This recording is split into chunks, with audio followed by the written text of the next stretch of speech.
Well, the pineal gland sits right at the base of the third ventricle.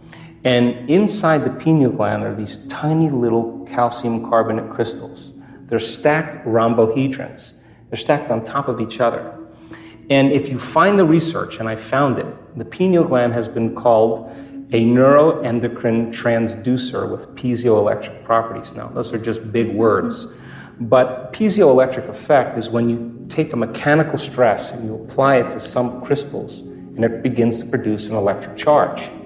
So then the act of inhaling and bringing that breath all the way to your brain with passion and squeezing those muscles, and yogis can do this really well, and holding your breath, you're exerting pressure against that pineal gland. Mm-hmm. And as you start to compress those stacked crystals, you begin to produce a piezoelectric effect. And now you're taking a mechanical stress and you're turning it into an electrical charge. Now you're electrically activating those crystals.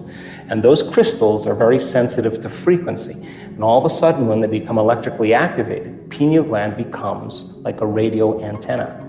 And now it can pick up frequencies faster than the speed of light. But when the pineal gland becomes electrically activated, it literally begins to produce a resonant electromagnetic field.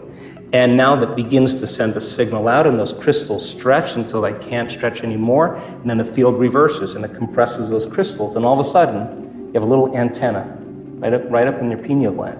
And now it can pick up frequencies that are faster than the wavelength of light. That's called the quantum. And all of a sudden now it will pick up a frequency and transduce. And a transducer is like a television. It takes a frequency and turns it into a picture. And all of a sudden the person has an inner vision.